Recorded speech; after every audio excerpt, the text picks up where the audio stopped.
자, 두 번째 시간, 토지거래 허가구역과 관련해서 보겠습니다. 페이지 130페이지입니다. 페이지 130페이지. 토지거래 허가구역입니다.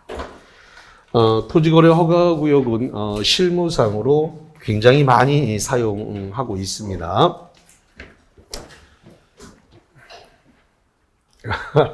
올려 쓰지 마라 그래서 쓰다가 깜짝하고 내렸어. 토지거래 허가구역입니다.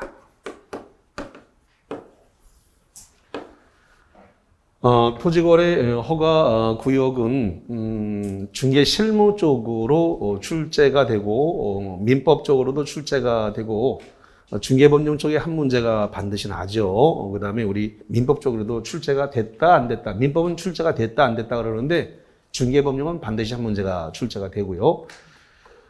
중개법령 쪽에서 토지거래 허가구역은 어떤 경우에 지정하던가요? 이 차를 안 해서 잘 모르시나요? 제가 대신 할게요. 그러면 중개법령 쪽에 있는 이야기인데 지가가 급상승한다. 투기가 성행한다? 그럴 우려가 있다. 그러면 토지거래 허가구역으로 묶을 수가 있습니다. 그러면 토지를 거래한다. 지금 이렇게 토지를 거래한다라고 되어 있는데 토지를 거래할 때 허가를 일반적으로 토지거래 허가구역이 아닐 때는 일반적으로 토지 거래는 허가를 받지 않습니다. 다시 한번 토지를 사고 팔고 하는 건 원칙적으로 허가를 받는 거라고요? 안 받는 거라고요? 안 받는 거라고요. 토지거래 허가 안 받는 게 원칙이에요. 마음대로 사고 팔고 할 수 있어요. 왜냐하면 우리나라는 헌법 23조가 국민의 재산권은 법률로 보장한다 그래서 팔고 사고 자유롭게 할 수 있는데 어떤 지역이 투기가 성행하거나 지가가 급상승, 땅값입니다. 지가가 급상승하거나 그럴 우려가 있으면 그 지역을 거래하기 전에 허가를 받아라 이렇게 묶을 수가 있다고요. 토지 거래하기 전에 뭘 받으라고요? 허가 받아라. 이렇게 구역이란 말은 장소란 뜻입니다. 다시 한번 구역이 뭐라고요? 장소. 구역이란 말은 장소예요. 그러면 예를 들어서 공법에 보면은 예를 들면 개발제한구역, 시가와 조정구역, 지구단위계획구역, 입지규제 최소구역 이런 구역이란 말이 나오죠. 구역이란 말이 나온 건 전부 다 장소란 뜻이에요. 무슨 뜻이라고요? 장소. 그럼 토지거래 허가구역도 무슨 뜻이에요? 장소. 거래 허가를 받아야 될 장소다. 이런 뜻이에요. 그러면 토지거래 허가구역으로 묶이게 돼서 그러면 부산 쪽에 토지거래 허가구역으로 묶여 있는 데가 어디가 있냐면은 저쪽 그 가덕도 신공항 예정지가 토지거래 허가구역으로 묶여 있어요. 그래서 개발행위 허가도 제한을 받고 토지 팔고 사고 하는 것도 허가를 받아야 돼요. 2010년에 누가 거기다 땅을 사둘까요? 말까요? 그래서 무조건 사라 그랬는데 그 사람 지금 아마 엄청나게 돈 벌었을 거예요, 지금. 그래서 살까요, 말까요? 고민하길래 뭘 고민하냐, 사라 했더니 공항이 들어올지 안 들어올지 모르는데 뭘 그걸 그렇게 사라 그러세요? 했더니 결국은 방구를 자주 끼게 되면 화장실을 가야 된다. 결국은 공항은 가게 돼 있다.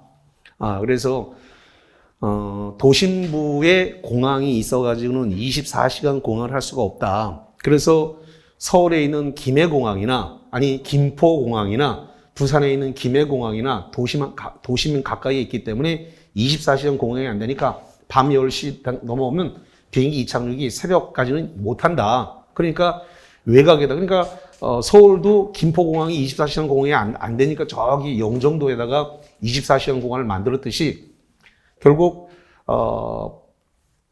부산 경남도 24시간 공항을 하려면 어디 섬 쪽에다가 하나 만들 수밖에 없는데 그게 가덕도라고 한다면 가덕도는 이미 진행할 수밖에 없는 상황에 간다.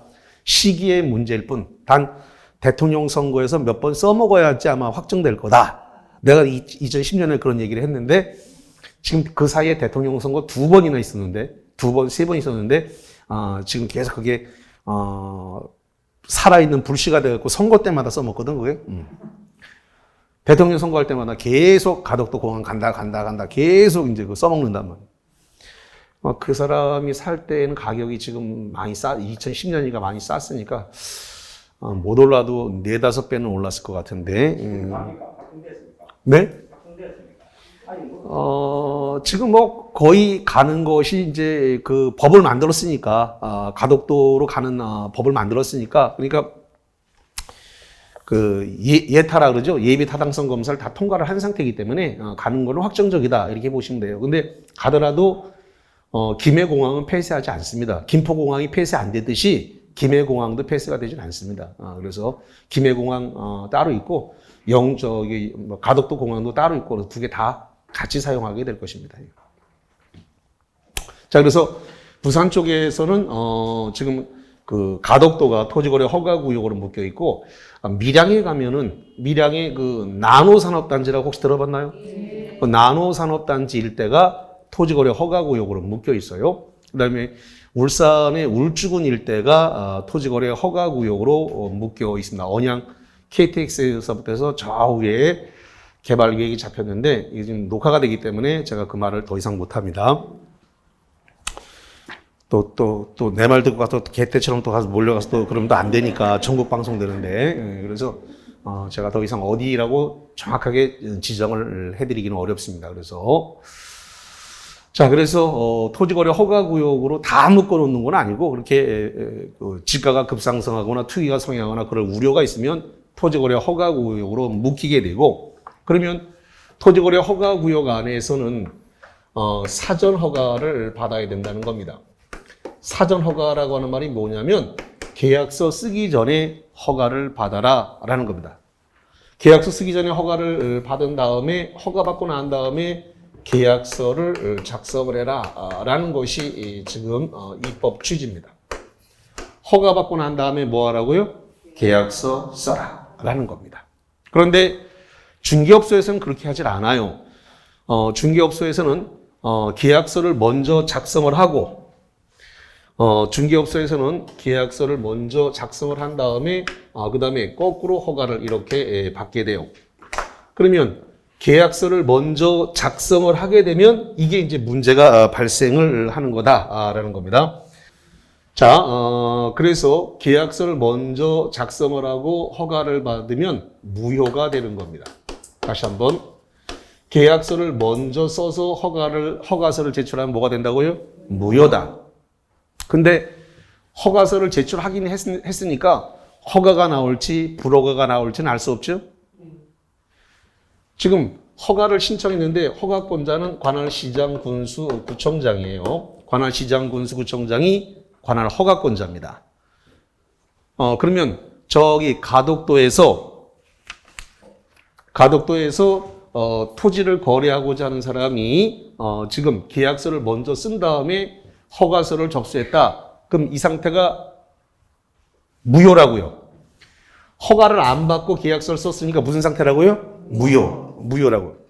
그러면 허가서를 접어놓았으니까 그 가덕도는 강서구에 부산 강서구에 속합니다. 어디에 속한다고요? 강서구. 그럼 강서구청장한테 토지거래 허가권이 있어요. 이해됐나요?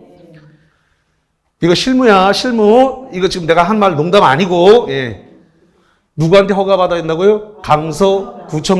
강서구청장한테 허가를 받아야 된다. 이런 소리는 강서구청장이에요. 여기가 지금 부산이기 때문에. 그러면 허가서가 들어오면 강서구청장이 허가 불허가를 결정해야 되니까 아직 허가가 나올지 불허가가 나올지 알 수 없죠. 이런 상태를 유동적이라 그래요. 뭐라 본다고요? 유동적. 이걸 유동적이라 그래요. 그래서 무효는 무효인데 무슨 무효다? 유동적 무효다. 다른 말로 의해서 불확정 무효라 그래요. 다시 한번 무효는 무효인데 유동적 무효. 다른 말로 뭐라고요? 불확정 무효. 불확정 무효. 이렇게 얘기를 합니다. 유동적 무효, 불확정 무효라고 한다라고 하는 거. 그러면 강서구청장은 며칠 내에 허가 불허가를 결정해야 돼요? 여기는 2차선이 하나도 없나 보다. 입을 하나도 못 여는 걸 보니까 이렇게 할게요. 기간이라고 하는 것은 민원 사무 처리 기간 내에 하도록 돼 있습니다. 언제 한다고요? 민원 사무 처리 기간 내에. 그러면 민원 사무 처리 기간은 법률에 규정되어 있으니까 날짜가 통일되어 있는 거야. 며칠? 15일인 거예요. 다시 말합니다. 민원 사무 처리 기간이라고 되어 있는 것은 법률에 규정이 되어 있으니까 민원 사무 처리 기간은 며칠로 된다고요? 15일이에요. 15일. 그러면 토지거래 허가를 접수를 하게 되면 관할시장 군수구청장 허가권자는 민원 사무 처리 기간 15일 안에 허가 불허가를 내야 되는데 대한민국에서는 다 통일되어 있단 말이에요. 민원 사무 처리 기간을 다 15일로 통일을 해놨어요. 그러니까 시험 문제가 나오면 고민할 필요가 없어요. 15일이야, 15일. 외우지 않아도 된단 말이에요. 공법에서 민원 사무 처리 기간은 다 15일이에요.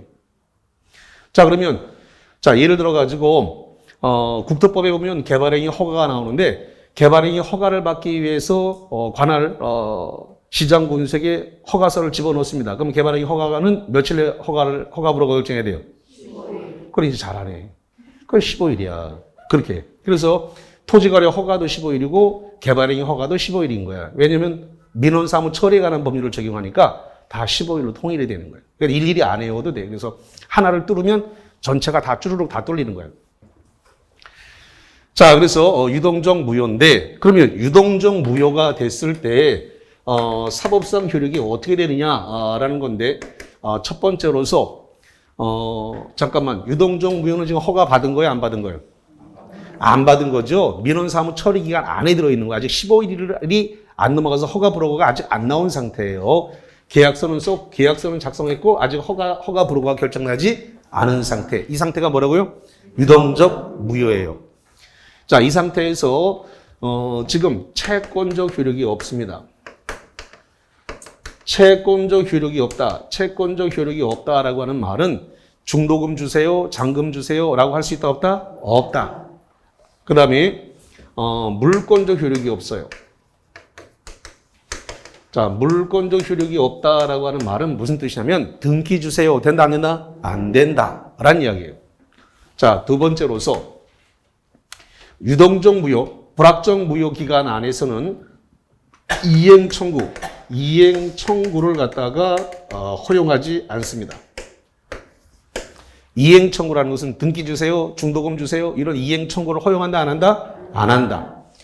이행 청구에 불응했습니다. 그래서 허가 불허가 결정되고 난 다음에 합시다 라고 어느 한쪽이 말했는데 거기에 불응했다 그래서 계약을 해지할 수 없습니다. 다시입니다. 이행 청구에 불응했다 그래서 유동적 무효 상태에서는 계약 해제가 된다, 안 된다? 안 된다. 아주 쉬운 문제 많이 나와요. 그래서 유동적 무효 상태에서는 계약 해제가 안 된다. 자, 이행 청구에 불응했다 그래서 여기에 대해서 계약금 돌리도 이행 청구 불응했다 그래가지고 계약금 반환, 계약금에 대한 반환 청구되냐 그랬더니 안 된다라는 겁니다. 계약금 반환 청구 안 된다. 자, 그 다음에 이행 청구 불응에 대해서 손해배상 청구할 수 있는가? 손해배상 청구 허용되지 않는다. 그래서 이런 것들 다 안 됩니다. 자, 그 다음에 이런 부분인데 매도인이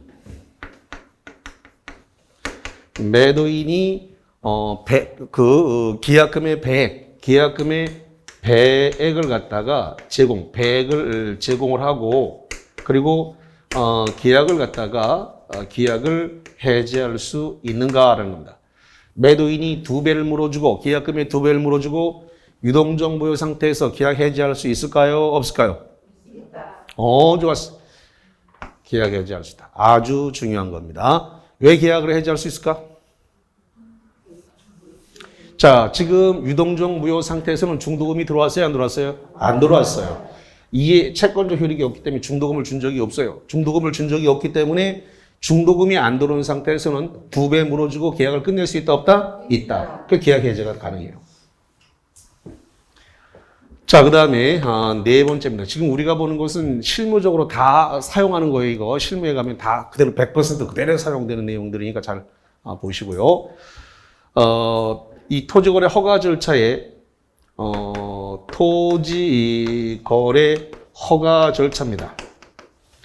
허가 절차에 협력 의무가 있다 이거죠.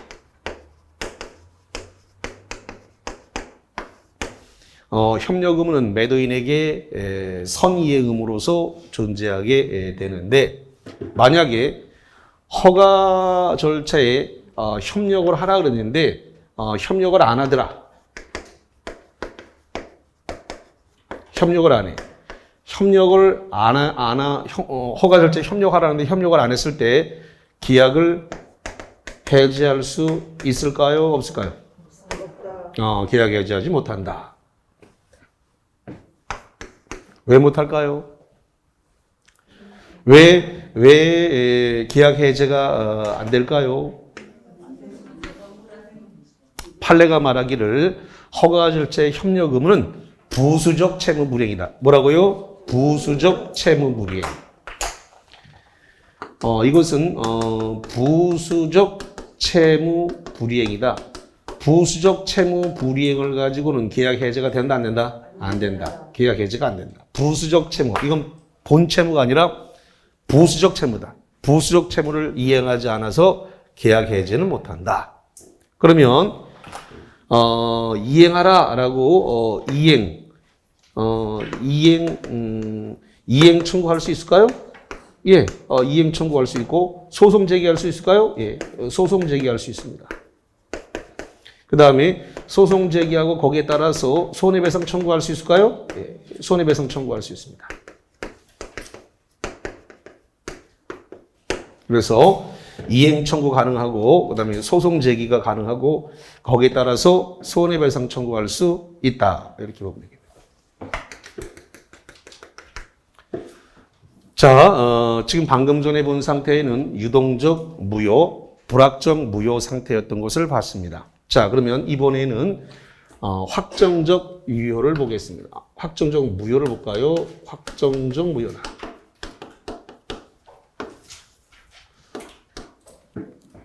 확정적 무효. 자, 첫 번째로서 토지거래에 대해서 불허가 처분이 나왔습니다. 불허가 처분이 나오게 되면 확정적 무효가 됩니다. 확정적 무효가 되면 어떻게 되냐면 계약금을 반환해 줍니다.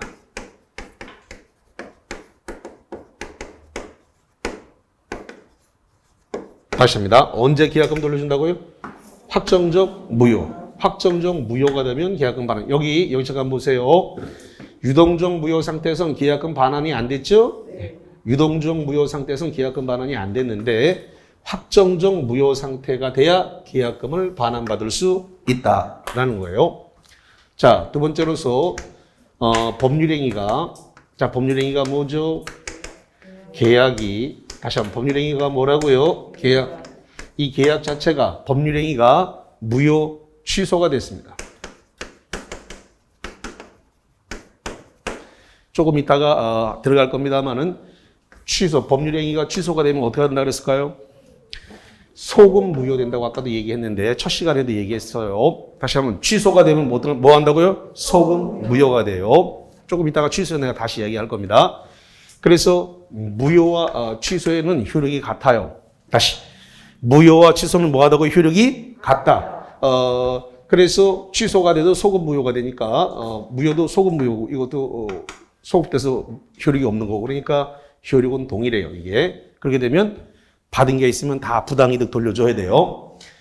자, 그래서 무효 취소가 돼버리면 법률행위가 무효 취소가 되면 뭐 한다고? 확정적 무효. 자, 그러면 조기 계약서 쓴 거, 계약서 쓴 거 자체가 뭐가 된 거예요? 요게 지금 뭐 한 거라고요? 무효 취소했다. 무효 취소가 되면 어디로 간다고요? 확정적 무효로 간다고요. 법률이 계약 자체가 무효 취소다. 이 소리예요, 지금. 자, 세 번째로서 정지 조건이, 자, 요게 좀 어려운데, 좀 이따가, 다음 시간에 들어갈 겁니다만, 정지 조건이라는 것은 효력이 발생되는 걸 정지 조건이라 그래요. 다시 한번, 정지 조건의 뜻이 뭐라고요? 효력 발생. 효력이 발생되는 건데, 정지 조건이 불능 조건이라는 겁니다. 그럼 불능이라는 말은 이루어질 수 있다 없다? 없다라는 겁니다. 그러면 무효가 되는 거예요. 자, 그럼 한번 해볼게요. 정지 조건 효력 발생하는 거 불능은 이루어질 수가 없다는 건데, 예를 들어서 내일 해가 서쪽에서 뜬다면 그 토지 내가 매입하겠다. 매입하니까 효력이 발생하는 거네요. 서쪽에서 뜬다면 뜰 리가 있어요, 없어요? 없어요. 그럼 서쪽에서 뜨게 되면 그 땅을 사겠다는 건데 그런 일은 발생할 리가 없으니까 뭐가 되는 거예요? 무효다. 이런 뜻이에요. 자, 그 다음에 네 번째로서 잠탈이나 잠탈 또는 배제 또는 잠탈이나 배제를 목적으로 잠탈이나 배제를 목적으로 지금 계약을 했다 이거죠. 그럼 대법원 판례가 잠탈이나 배제를 목적으로 했다는 게 뭐냐 그랬더니 이게 중간 생략 등기를 의미한다. 이렇게 판례가 나왔어요. 중간 생략 등기다. 중간 생략 등기에 의한 미등기 전매다. 이렇게 규정을 두고 있어요. 자, 여기서 이제 헷갈리는 내용 하나만 다시 정리하고 올게요. 일단은 민법에서 중간 생략 등기가 나오면 다 유효로 갑니다. 다시 합니다. 중간 생략 등기가 나오면 다 일단 뭐로 한다고요? 유효. 근데 토지거래 허가구역 안에서의 중간 생략 등기만 무효로 갑니다. 지금 여기가 지금 무효인 거죠? 예. 다시. 지금 우리가 써져 있는 장소가 어디라고요? 토지거래 허가구역이에요. 토지거래 허가구역에서의 중간 생략 등기는 뭐가 된다고요? 무효다. 그러면 토지거래 허가구역이 아닌 상태에서 중간 생략 등기란 말이 나오면 다 뭐가 된다고요? 유효. 일단 중간 생략 등기란 말이 보이면 다 뭐로 간다고요? 유효. 단 토지거래 허가구역이라고 단서를 주어야 중간 생략 등기가 뭐로 간다고요? 무효. 이건 예외가 되는 거예요. 그러니까 잘 기억하시고, 지금 제가 얘기한 것은 공시법에도 똑같이 사용됩니다. 공시법에도. 예. 자, 그 다음에 다섯 번째입니다. 다섯 번째로 와가지고 이행하지 않겠다. 이행하지 않겠다는 겁니다. 이행하지 않겠다는 이 뜻을 명백히 했습니다. 이행하지 않겠다는 뜻을 명백히 한 경우에는 그런 경우에는 확정적 뭐가 되냐면 무효가 되어집니다. 확정적 무효. 자, 그 다음에 확정적 유효를 한번 보도록 할까요? 확정적 유효다.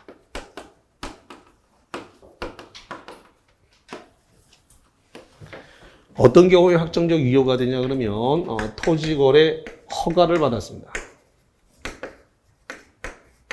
토지거래 허가를 받으면 확정적 유효가 됩니다. 두 번째로는 토지거래 허가구역이 해제가 됐습니다.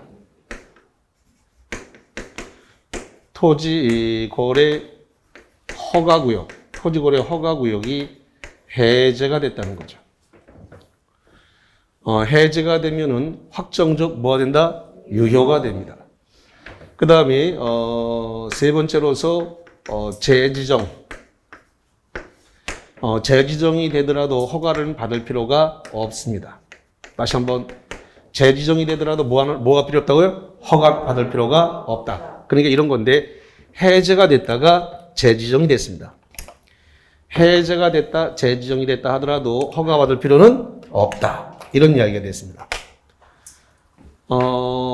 토지거래 허가구역은 아까도 말씀드렸습니다만은 지가가 급상승한다, 투기가 성행한다, 그럴 우려가 있다. 이럴 때 허가받는데 모든 토지가 다 허가를 받는 것은 아니죠. 그러면 토지거래 허가구역 안에서 어떤 게 허가받는 거예요?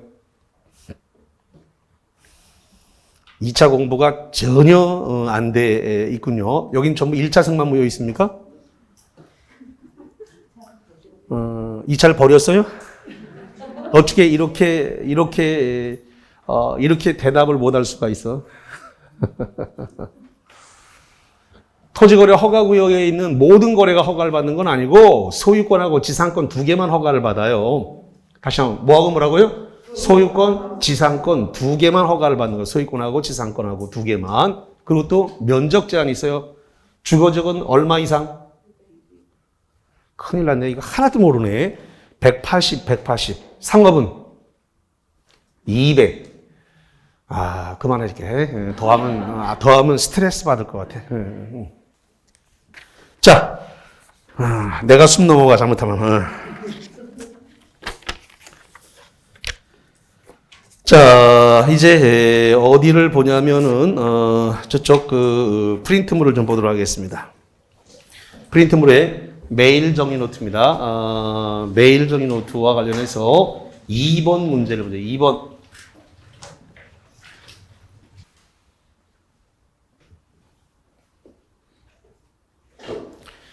자, 2번 봅니다. 토지거래 허가구역 내 토지에 관하여 거래 허가를 받기 전에 동그라미 전에 체결한 매매계약에 관한 설명으로 틀린 것은 자, 2번은 무슨 상태에 있다는 거예요? 유동적 무효 상태에 있다는 겁니다. 유동적 무효가 어디 있어요? 허가를 받기 전에라는 말이에요. 여기 봐요. 여기 허가를 받기 전에 계약서를 쓰게 되면 뭐가 되는 거라고요? 유동적 무효. 허가 안 받고 계약서를 먼저 쓰면 뭐가 된다고요? 유동적 무효다라는 거예요. 그러니까 유동적 무효라고 하는 것은 내 머릿속에서 나와야 돼요. 토지거래 허가를 받기 전에 거기에서 힌트를 줬으니까. 그러니까 힌트라고 모르고 아버지를 아버지라 부르지 못하고 이렇게 되면 곤란한 거야 이거.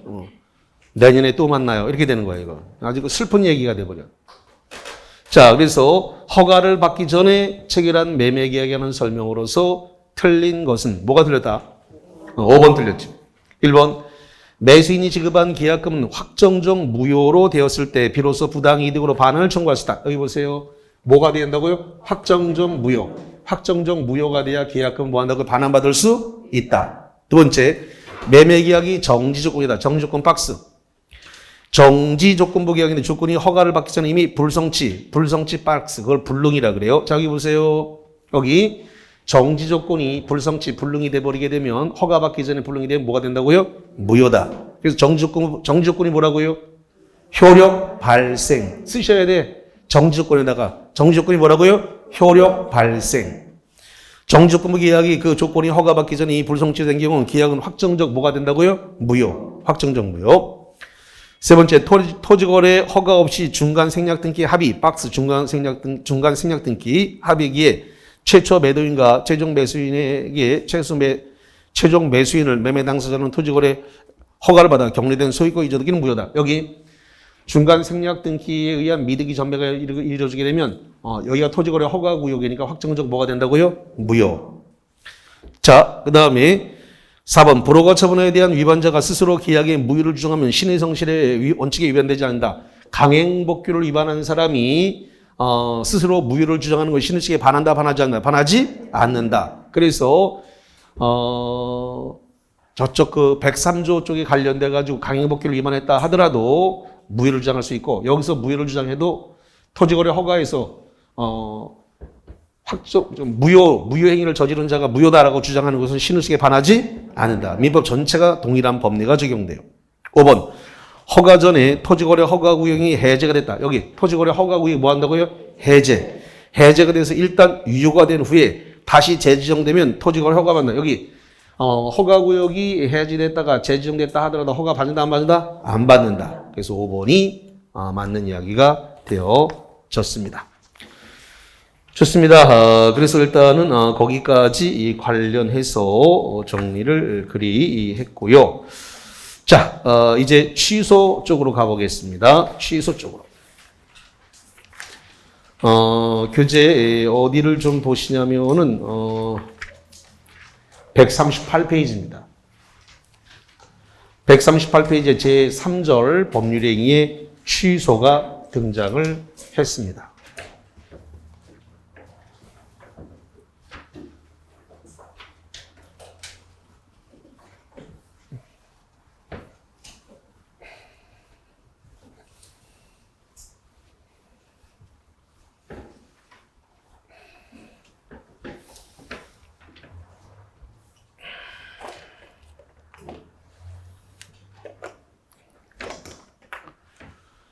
자, 지금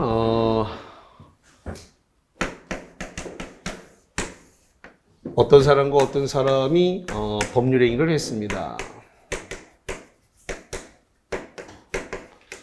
법률행위 일명 계약을 했어요. 이 계약은 5월 1일 날 했다라고 하겠습니다. 5월 1일 날 계약이 있었다. 자, 이 계약에 의해서 소유권 이전 등기를 했습니다.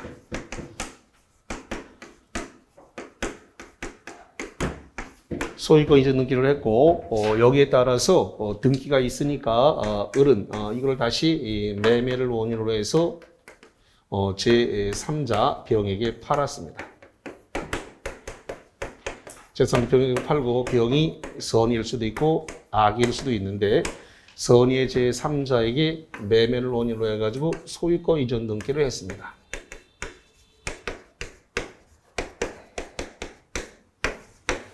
자, 이렇게 됐는데 여기에 대해서 이 법률행위, 이 계약에 대해서 지금 취소를 하고 싶어요. 그래서 취소하겠다라는 의사 표시를 갖다가 했습니다.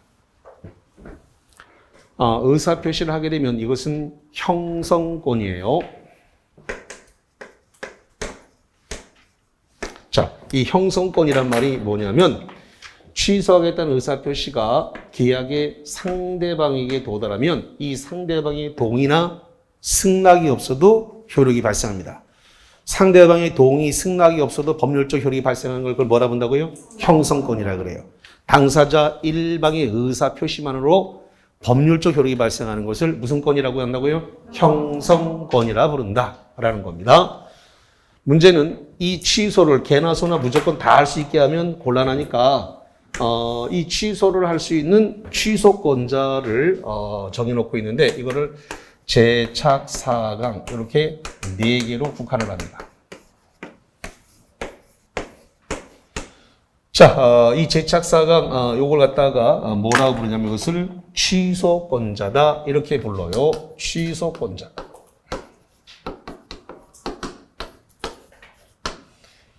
제착사강에 자, 제가 뭐냐면 제한능력자, 차고, 사기, 강박입니다. 자, 제착사강 뭐라고요? 제한능력자, 차고, 사기, 강박을 이유로 본인이 한 법률행위를 본인이 스스로 취소할 수 있다 없다? 있다. 본인이 직접 취소할 수 있습니다.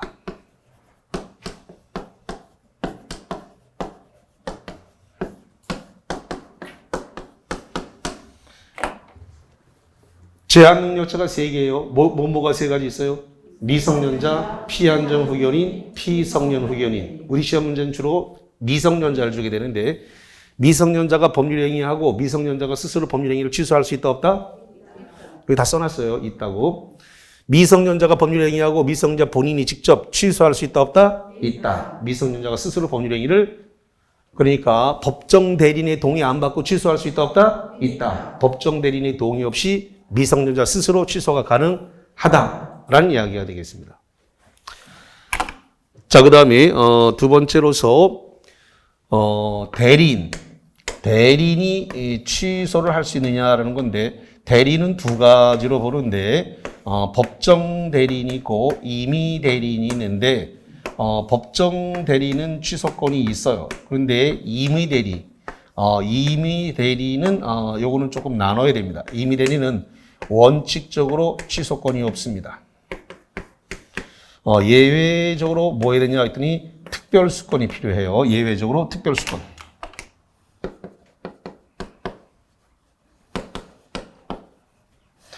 지난주에 대리를 했나요? 대리했습니다. 대리인 중에서 임의 대리인에게 인정되지 않는 게 4개가 있다라고 칠판에 쓰고 꼭 외우라 그랬습니다. 4개 뭐 있다? 지금 취소 눈치가 좀 있어봐라 좀. 다시 한번 임의 대리인에게 없는 게 뭐라고요? 취소권, 면제권, 해제권, 처분권 4개 없으니까 외우셔야 된다. 그거 정답으로 잘 나온다라고 지난주에 해드렸는데 칠판에다가 1시간에 한 바닥밖에 안 써요. 한 바닥이면 다 들어가기 때문에 책은 사실 안 봐도 그냥 노트되어 있는 것만 반복적으로 봐도 점수 충분히 나와요. 충분히. 그 많은 데를 뒤지려고 하지 말고 뼈대를 반복적으로 하셔야 돼요. 뼈대에서 시험 문제가 다 뼈대가 다 해드렸기 때문에 웬만한 시험 문제는 판례만 빼고는 거의 다 맞출 수 있어요. 판례는 너무나 많으니까 다 못하니까. 자, 그래서 임의 대리인에게는 취소권이 없으니까 특별수권이란 말은 대리권 외에 취소해도 좋다라고 하는 대리권 하나를 더 받아야 돼요. 기본 대리권에다가 취소 대리권 하나를 더 받아야 돼요. 취소 대리권 하나 더 받는 걸 뭐라 한다고요? 특별수권. 기본 대리권 있고 취소해도 좋다라고 하는 대리권 하나를 더 받아와야 돼요. 그게 특별수권이라 그래요. 자, 그 다음에 세 번째 승계인인데 이 승계인은 두 가지입니다. 포괄 승계가 있고 특정 승계가 있어요. 특정 승계를 다른 말로 해서 특별 승계라고 이렇게 표현합니다. 이 포괄 승계는 상속이라는 거 알고 계시죠? 예. 그 다음에 특정 승계는 이건 매매, 증여, 교환 같은 겁니다. 매매라든가 증여, 그 다음에 교환 이런 걸로 수익을 취득한 건 무슨 승계라고 한다고요? 특별 승계, 다른 말로 특정 승계라 그래요. 이거를 갖다가 묶어서 우리가 취소권자다. 취소권자는 제착사강 대승 6명을 취소권자라고 부릅니다. 자, 다시 한번 취소권자 6명 누구라고요? 제착사강 대승 6명을 뭐라 부른다? 취소권자. 취소권자다 이렇게 불러요. 자, 그래서 취소권자 이렇게 보셨고 취소를 하게 되면 취소의 효과 취소를 하게 되면 취소의 효과가 세 가지가 발생하는데 이 취소의 효과 이거 꼭 좀 외워야 됩니다. 취소 효과. 자, 첫 번째로서 소급 무효가 된다라는 겁니다. 소급이란 말이 뭐냐면 처음부터. 다시 한번 소급이 뭐라고요? 처음부터 무효다. 자, 이 계약이 언제 계약했어요? 5월 1일 날 계약했네. 취소하겠다라고 하는 의사표시는 6월 10일 날 취소했습니다. 자, 취소의 효력은 언제 발생한다? 소급 무효라고 했으니까 언제자로 발생한다? 5월 1일자로 취소가 무효가 됐다라는 겁니다. 이 계약이 무효가 된 것은 취소는 6월 10일 날 했지만 6월 10일 날 취소한 날로부터 효력이 발생하는 게 아니라 뭐 한다고요? 소급해서 무효니까 5월 1일자로 뭐가 된다? 무효가 된다. 취소하면 무효가 된다. 잘 기억하셔야 돼. 취소 효과. 자, 두 번째로서 부당이득 반환에 관한 문제가 발생을 합니다. 무슨 문제가 발생한다고요? 부당이득 반환. 부당이득 반환에 관한 문제가 발생을 한다. 부당이득 반환. 부당이득 반환에 관한 문제가 발생하는데 만약에 이게 이행 전이다. 이행 전이면은 이행할 필요가 있을까요? 없을까요? 당연히 없어요. 이행 전이면 이행할 필요가 없다. 그 다음에 이미 이행을 했다. 이행한 후라면 당연히 뭘 해야 된다? 부당이득 반환해야 된다. 부당이득 반환.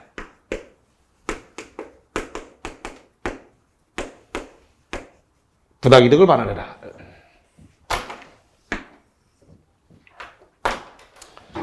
자, 취소권을 행사할 때 현재 등기가 선의의 병행해가 있습니다. 등기가 지금 선의의 병행해가 있어요. 그러면 지금 계약의 당사자인 을을 상대로 취소할까요? 등기를 갖고 있는 병을 상대로 할까요? 자, 취소는 누구를 상대로 취소해야 된다? 계약의 직접 상대방인 을을 상대로 해야 되고 제3자에게는 취소하지 못해요. 자, 그래서 지금 표시가 되어 있습니다만 취소는 의사표시는 계약에 누구한테 한다고요? 직접 상대방한테 해야 돼요. 계약의 직접 상대방. 그래서 취소권 행사는 계약의 직접 상대방.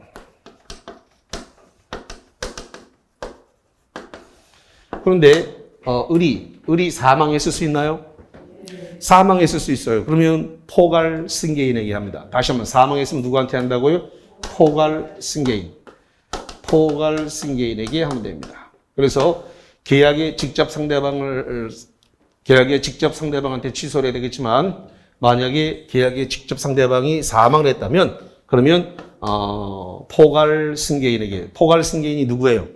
상속받은 자에게 취소권을 행사하면 된다. 이런 이야기가 되겠습니다.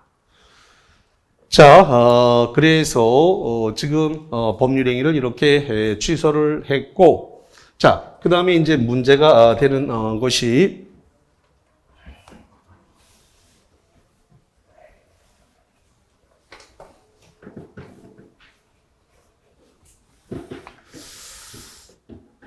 자, 지금 취소를 했다. 자, 취소하게 되면은, 효력이, 지금 일단 꼭 외워야 될 게, 취소하면 뭐가 됐다고요? 소급무효. 그 다음에 뭐가 발생한다고요? 부당이득 반환의 문제가 발생을, 했습니다.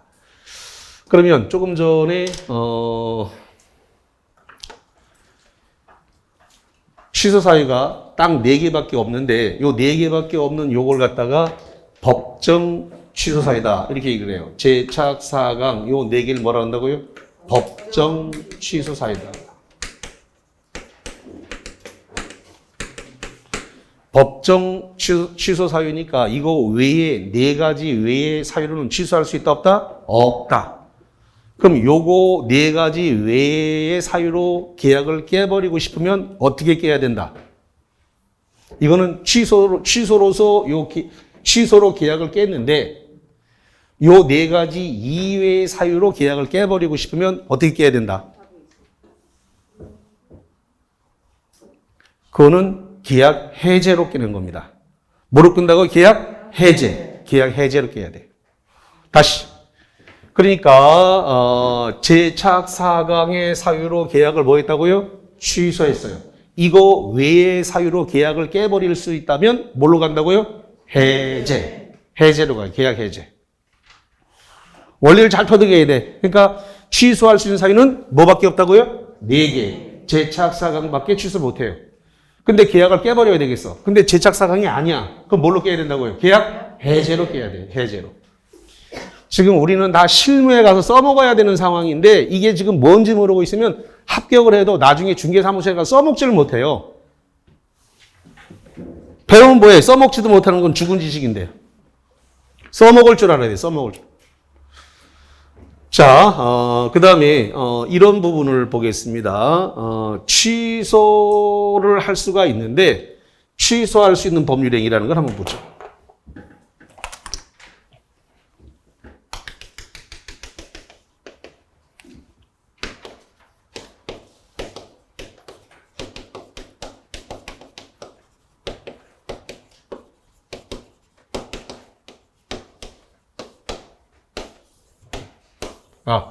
거기 들어가기 전에 요거 하나만 더 볼게요.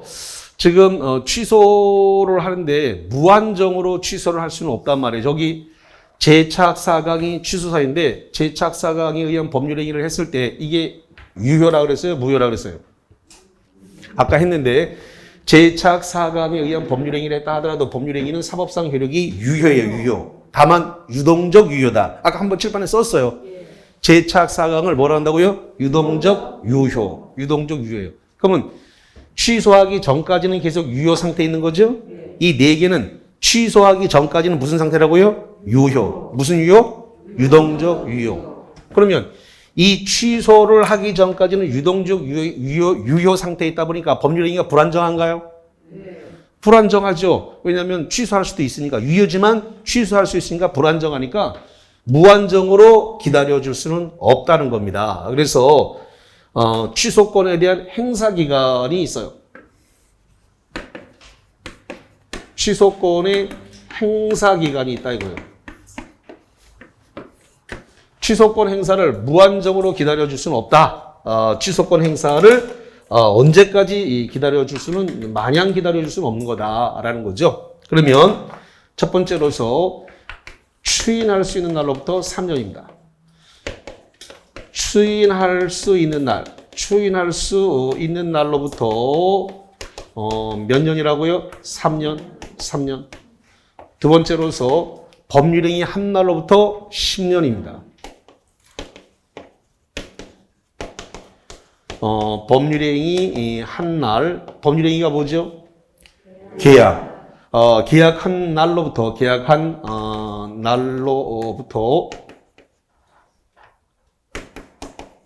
10년입니다. 그래서 이걸 갖다가 취소권의 단기 소멸기간이라 그래요. 3년과 10년입니다.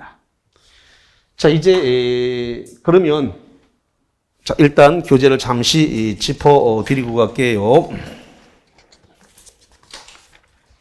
어디냐면 145페이지를 봅니다.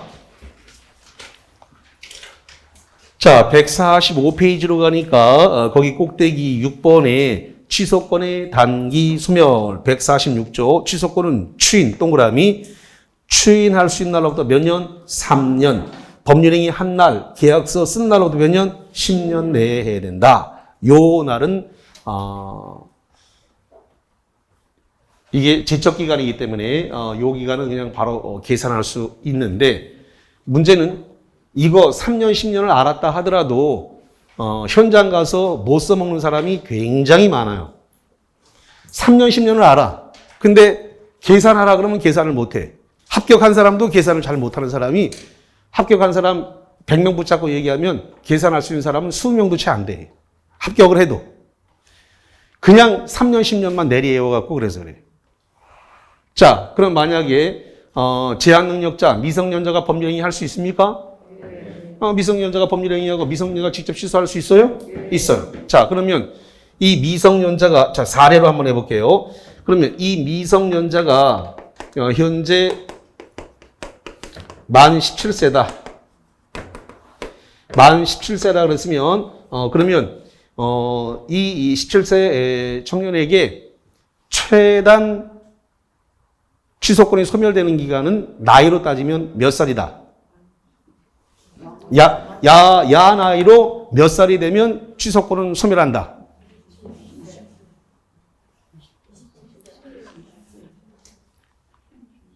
이 두 날짜 중에서 빠른 날이 빠른 날이 이 단기 소멸 기간이에요. 둘 중에서 빠른 거. 나이로 따지면 딱 몇 살이 되면 취소권은 소멸한다. 이게 이제 문제란 말이에요. 3년, 10년을 배웠는데 써먹지를 못해. 죽은 지식이야, 죽은 지식 그렇게 되면. 자, 그러면은 지금 여기가 17살인데 야가 성년이 되려면 몇 살이 필요해요? 19살이 필요하잖아. 몇 살이 필요하다고요? 19살. 그럼 만 19세가 되려면 그러면 몇 년 있어야 돼요? 2년. 그럼 2년이 됐네요. 그럼 2년 하면 추인할 수 있는 날이 돼요. 몇 년이 된다고요? 추인할 수 있는 날. 그러면 3년에다가 17세 하면 20살, 2살 합하니까 22살이 됩니다. 그래서 만 22살이 되면은 이 친구한테 취소권은 소멸하게 돼요. 이거는 계약서 쓴 날로부터 몇 년이에요? 10년. 그 다음에 추인할 수 있는 날부터 3년. 3년, 10년 중에서 무슨 날이라고요? 빠른 날이잖아요. 그러면 이게 제일 빠르단 말이에요. 야가 지금 2살이 되면은 뭐가 된다고요? 성년이 되면은 추인할 수 있는 날이 돼요. 거기서 몇 년 내야 된다? 3년. 합치니까 이게 두 개 합하니까 5년이니까 합치니까 몇 살이 된다고요? 22살이 이제 취소권이 소멸되면 끝나는 기간이 더 이상 22살이 지나서 23살이 되면 취소권 행사가 안 된다. 이런 뜻이에요. 이거를 계산을 할 줄 알아야 되는데 이 계산이 안 되면 자꾸 이제 엉뚱한 거 이제 헛소리 한다고 이제. 시간이 다 된 관계로 쉬었다는데 칠판은 지우지 마시기 바랍니다.